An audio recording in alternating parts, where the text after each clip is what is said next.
வணக்கம். இன்றைய முக்கிய செய்திகள். புதுச்சேரி முதலியார்பேட்டை தொகுதியின் சட்டமன்ற உறுப்பினராக வெற்றி பெற்றதற்கான சான்றிதழை மத்திய அமைச்சரிடம் சமர்ப்பித்து திரு ஜான்குமார் அவர்கள் வாழ்த்து பெற்றார்.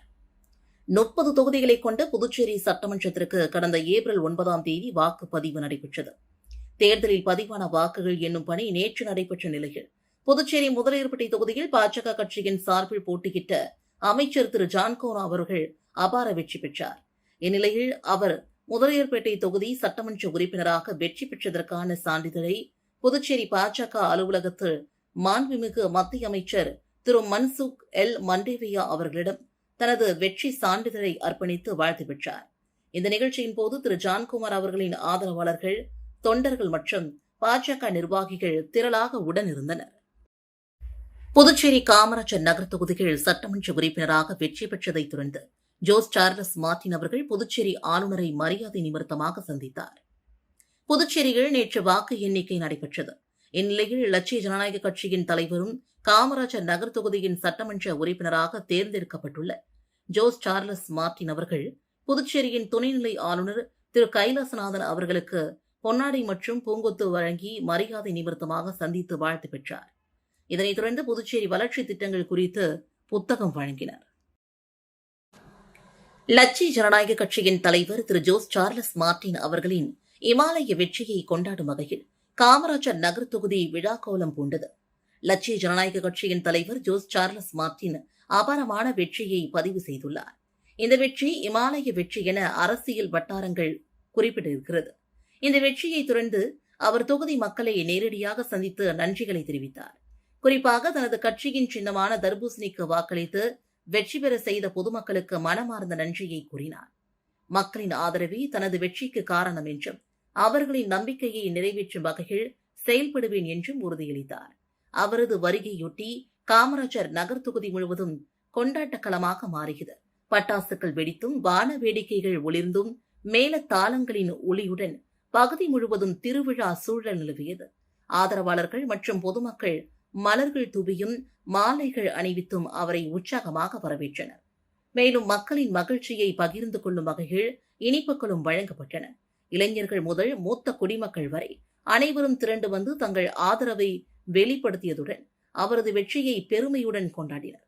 இந்த வெற்றி புதுச்சேரி அரசியல் தளத்தில் ஒரு புதிய சாதனையாகவும் காமராஜர் நகர் தொகுதி மக்களின் ஒருமித்த ஆதரவின் பிரதிபலிப்பாகவும் பார்க்கப்படுகிறது. மக்கள் எதிர்பார்ப்புகளை நிறைவேற்றும் வகையில் அவர் மேற்கொள்ளும் அடுத்தடுத்த நடவடிக்கைகள் மீது அனைவரின் கவனமும் திரும்பியுள்ளது. புதுச்சேரி சட்டப்பேரவையில் எதிர்க்கட்சியே இல்லாத நிலை உருவாகியுள்ளது. புதுச்சேரியில் மீண்டும் ஆட்சியை பிடித்துள்ளது தேசிய ஜனநாயக கூட்டணி. இந்த கூட்டணி சார்பில் மீண்டும் முதல்வராகிறார் ரங்கசாமி.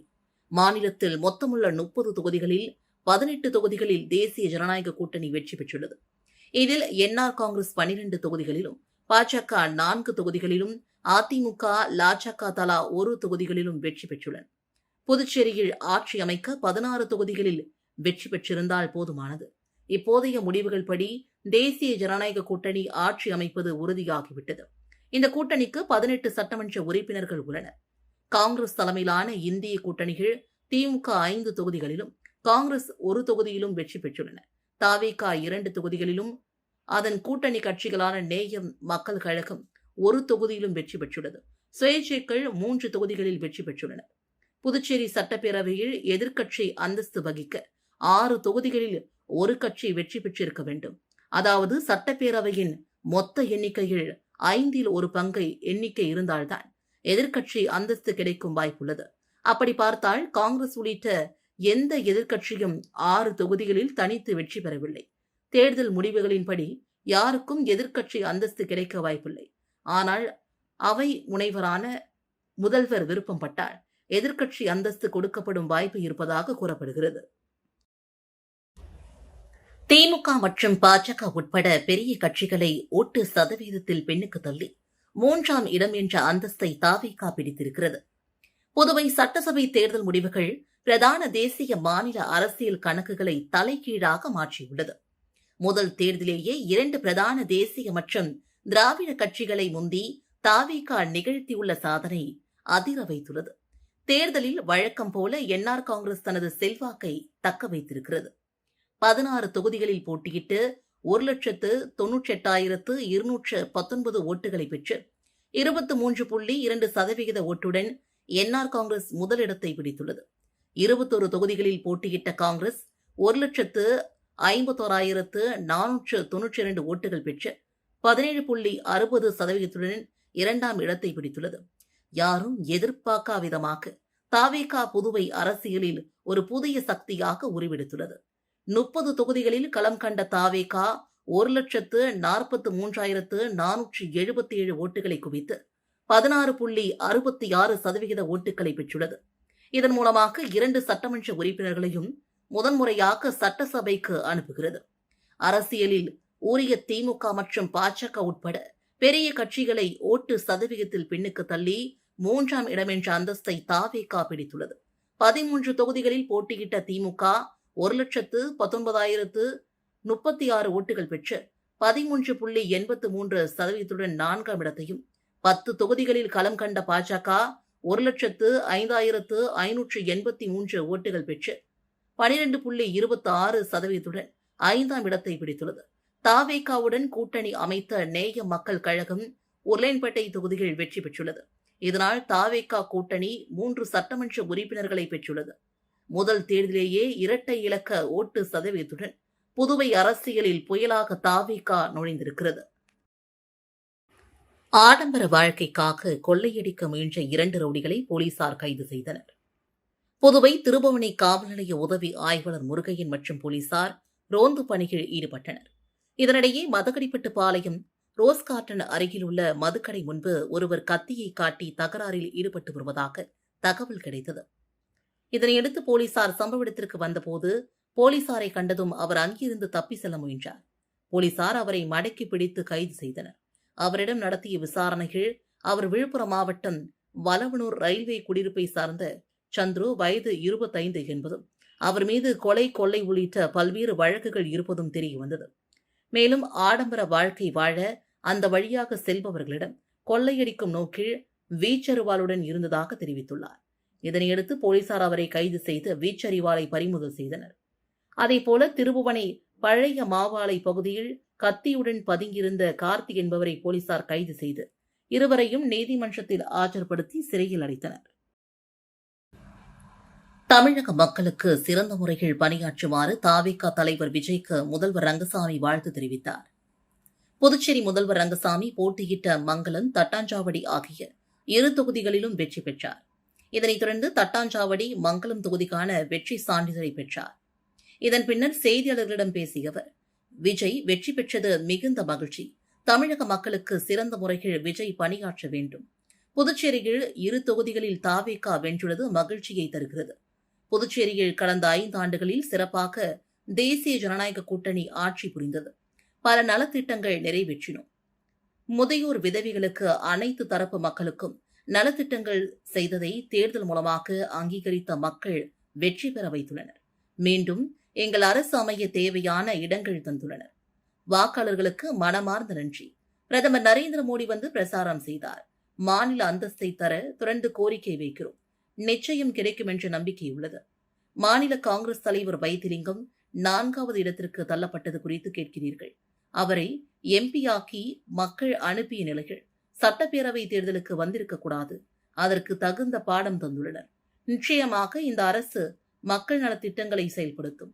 பதவியேற்பு தேதி பின்னர் தெரிவிக்கப்படும் என்றும் தெரிவித்தார். தொகுதியில ஜெயிச்சிருக்கீங்க. உங்க நண்பர் விஜயும் 2 தொகுதியில ஜெயிச்சிருக்காரு. இந்த ஃபீல் எப்படி இருக்கும்?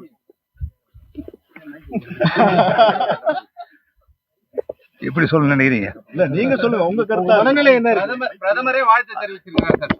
மிகுந்த மகிழ்ச்சியை அளிக்கக்கூடிய ஒரு வெற்றி. 2 தொகுதியில போட்டு வெற்றி பெறதுன்றது உங்களுக்கு நல்லா தெரியும். நான் பலமுறை மாதிரி முதல்ல போட்டிருக்கேன்.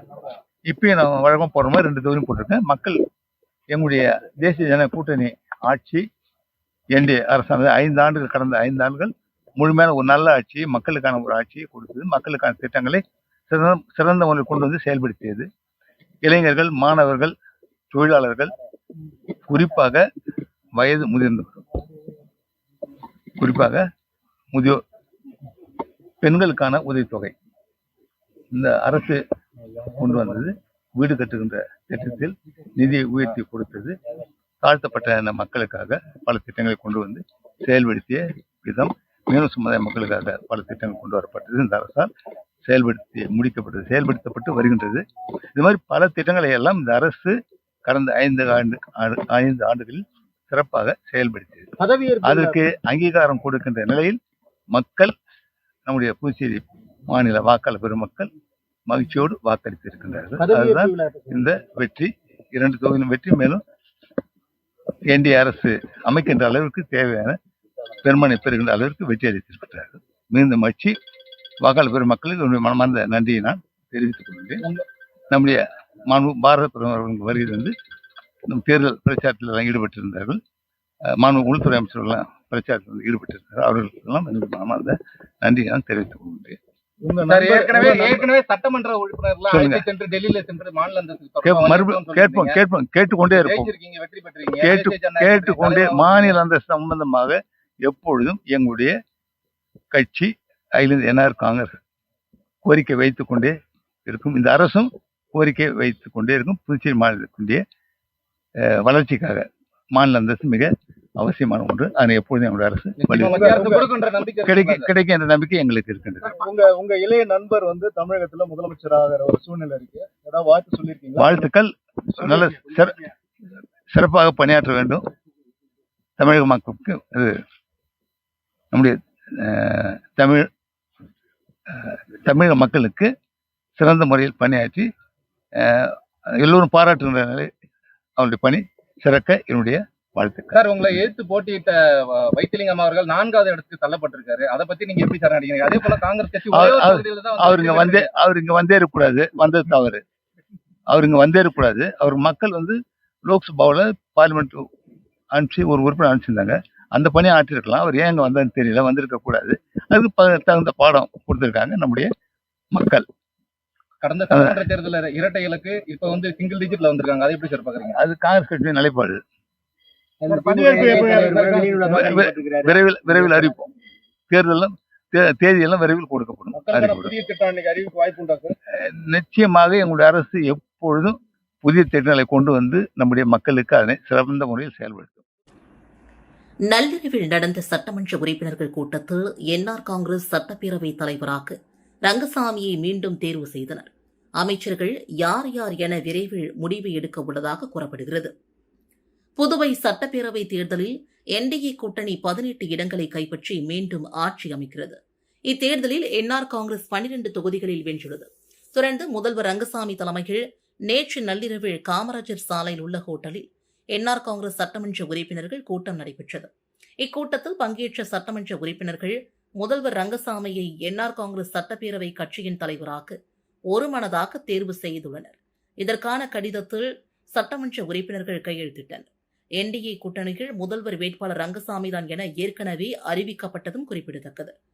புதுச்சேரியில் யார் யாருக்கு அமைச்சர் பதவிகள், கூட்டணி கட்சிகளுக்கு எத்தனை அமைச்சர் பதவிகள் என்பதை முதல்வர் ரங்கசாமி முடிவெடுக்க உள்ளதாக தெரிகிறது. இதனிடையே விரைவில் துணைநிலை ஆளுநர் கைலாசநாதனை சந்திக்க உள்ளதாகவும் ரங்கசாமி தெரிவித்துள்ளார். புதுச்சேரி சட்டமன்ற தேர்தலில் 12 புதுமுகங்கள் வெற்றி பெற்றுள்ளனர். புதுச்சேரி சட்டசபை தேர்தலில் மொத்தமுள்ள 30 தொகுதிகளில் தேஜா கூட்டணி 18 தொகுதிகளிலும், இந்திய கூட்டணி 6 தொகுதிகளையும், தாவேகா கூட்டணி மற்றும் சுயேட்சை தலா 3 பேர் வெற்றி பெற்றுள்ளனர். இவர்களில் என்ஆர் காங்கிரஸ் கட்சியில் வெற்றி பெற்ற 12 பேரில் வில்லியனூர் ரவிக்குமார், உழவர்கரை நாராயணசுவாமி, அரியங்குப்பம் ஐயப்பன், ஏம்பலம் தனி மோகன்தாஸ், திமுகவில் வெற்றி பெற்ற 5 பேரில் காலாப்பட்டு செந்தில், ராஜ்பவன் விக்னேஷ், நெல்லித்தோப்பு கார்த்திகேயன், சுயேட்சைகள் கதிர்காமம் அழகானந்தம், நெடுங்காடு தனி விக்னேஸ்வரன், மாகே அசோக்குமார், லாஜக காமராஜ் நகர் சார்லஸ் மார்டின், தாவேகாவில் வெற்றி பெற்ற மணவிடி தொகுதி ராமு புது முகவர்கள் ஆவர். இவர்கள் முதல் முறையாக சட்டசபைக்குள் செல்கின்றனர். மொத்தம் சட்டமன்ற உறுப்பினர்களில் 40% புதுமுகங்கள் ஆவர். புதுச்சேரியில் வெற்றி பெற்ற 24 மணி நேரத்தில் உழவர்கரை தொகுதியில் ஏற்பட்ட மழை பாதிப்பு இடங்களை தொகுதியின் சட்டமன்ற உறுப்பினர் நாராயணசுவாமி ஆய்வு செய்து நடவடிக்கை எடுத்த சம்பவம் தொகுதி மக்களிடையே நம்பிக்கையும் வரவேற்பையும் பெற்றுள்ளது. புதுச்சேரி சட்டசபை தேர்தலில் உழவர்கரை தொகுதியில் என்ஆர் காங்கிரஸ் சார்பில் போட்டியிட்டு நாராயணசுவாமி வெற்றி பெற்றார். இதனிடையே நேற்றிரவு திடீரென பெய்த கனமழையால் உழவர்கரை தொகுதிக்குட்பட்ட பல பகுதிகளில் மழைநீர் தேக்கம் மற்றும் சாலைகள் சேதம் போன்ற பிரச்சினைகள் ஏற்பட்டன. இதனைத் தொடர்ந்து வெற்றி பெற்ற 24 மணி நேரத்திற்குள் நாராயணசுவாமி நேரில் சென்று பாதிக்கப்பட்ட பகுதிகளை ஆய்வு செய்தார். மழைநீர் தேங்கிய பகுதிகளை பார்வையிட்டு சம்பந்தப்பட்ட அதிகாரிகளுக்கு உடனடி நடவடிக்கை எடுக்க அறிவுறுத்தியதுடன் பொதுமக்களிடம் நேரடியாக பேசி அவர்களின் குறைகளை கேட்டறிந்தார். வெற்றி கொண்டாட்டங்களை ஒதுக்கி வைத்து மக்கள் நலனில் கவனம் செலுத்தியது அவரது செயல்பாட்டிற்கு தொகுதி பொதுமக்கள் பாராட்டு தெரிவித்துள்ளனர். தேர்தல் களத்தில் பணியாற்றிய அனைவருக்கும் மற்றும் வாக்களித்த பொதுமக்கள் அனைவருக்கும் ஊஸ்டு தொகுதியின் சட்டமன்ற உறுப்பினர் கார்த்திகேயன் நன்றி தெரிவித்துள்ளார். ஊஸ்டு சட்டமன்ற தொகுதியில் தேர்தல் பணியாற்றிய கட்சியினருக்கும் கார்த்திகேயன் சட்டமன்ற உறுப்பினர் நன்றி தெரிவித்துள்ளார். இதுகுறித்து பத்திரிகையாளர் சந்திப்பில் பேசுகையில், ஊஸ்டு சட்டமன்ற தொகுதியில் கடந்த 9ஆம் தேதி நடந்த சட்டசபை தேர்தலில் சிறப்பாக பணியாற்றிய இந்திய கூட்டணி அணி நிர்வாகிகளுக்கும் சமூக வலைதள தன்னார்வலர்கள், ஓட்டுச்சாவடி முகவர்கள், பிரதிநிதிகள், பொதுமக்கள் உள்ளிட்ட அனைவருக்கும் நன்றியை தெரிவித்துக் கொள்கிறேன். மேலும் ஊஸ்டு சட்டமன்ற தொகுதியில் சிறப்பாக பணியாற்றிய அனைத்து நிலை கட்சி நிர்வாகிகள், தொண்டர்கள் மற்றும் ஊஸ்டு தொகுதி வாக்காளர்களுக்கும் எனது நெஞ்சார்ந்த நன்றியை தெரிவித்துக் கொள்கிறேன். மேலும் தொகுதியில் அடிப்படை பிரச்சினைகள் என்ன தேவையோ என்று கேட்டு அதை செய்து கொடுப்பேன் என்றும் பொதுமக்களுக்கு தேவையான அனைத்து அடிப்படை வசதிகள் அனைத்தையும் நிறைவேற்றி கொடுப்பேன் என்றும், மேலும் நாளைய தினத்திலிருந்து எந்தெந்த பணி நடைபெற வேண்டுமென்று பட்டியல் செய்து அதை தயார்படுத்தி பொதுமக்களுக்கு அனைத்து வசதிகளையும் நிறைவேற்றி கொடுப்பேன் என்றார். அரியங்குப்பத்தில் கோவில் வாசலில் நின்றிருந்த பைக்கை திருடிய பெயிண்டரை போலீசார் கைது செய்தனர். அரியங்குப்பம் டோல்கேட் பகுதி சோழன் வீதியை சார்ந்தவர் மலையாளத்தான், வயது 69. இவர் கடந்த 21ஆம் தேதி அருகிலுள்ள ரேணுகா பரமேஸ்வரியம்மன் கோவில் வாசல் முன்பு தனது பைக்கை நிறுத்திவிட்டு கோவிலுக்கு சென்றார். சுவாமி தரிசனம் செய்துவிட்டு திரும்பி வந்து பார்க்கும்போது மொபைல் காணாமல் போயிருந்தது. இதுகுறித்து அவர் கொடுத்த புகாரின் அடிப்படையில் அரியங்குப்பம் போலீசார் வழக்கு பதிந்து விசாரணை மேற்கொண்டு வந்தனர். இந்நிலையில் நேற்று முன்தினம் இரவு நோனாங்குப்பம் பகுதியில் அரியங்குப்பம் சப் இன்ஸ்பெக்டர் முருகானந்தம், குற்றப்பிரிவு போலீசார் வேல்முருகன், சஞ்சீவி ஆகியோர் வாகன சோதனையில் ஈடுபட்டனர். அப்போது மொபட்டில் வந்த ஒருவரை நிறுத்தி சோதனை செய்தனர். வாகனத்திற்கான எந்த ஆவணங்கள் இல்லாததால் அவரிடம் போலீசார் விசாரணை செய்தனர். இதில் பாகூர் அடுத்த குருவினத்தம் பகுதியை சார்ந்த அன்பு, வயது 42 என்பதும் பெயிண்டர் வேலை செய்யும் இவர் அந்த பகுதிக்கு வேலைக்கு வந்தபோது கோவிலில் இருந்த மொபைலை திருடியதும் அவர் ஒப்புக்கொண்டார். போலீசார் வாகனத்தை பறிமுதல் செய்து அவர் மீது வழக்கு பதிந்து கோர்ட்டில் ஆஜர்படுத்தி காலாப்பட்டு சிறையில் அடைத்தனர். இத்துடன் செய்திகள் நிறைவடைந்தன. வணக்கம்.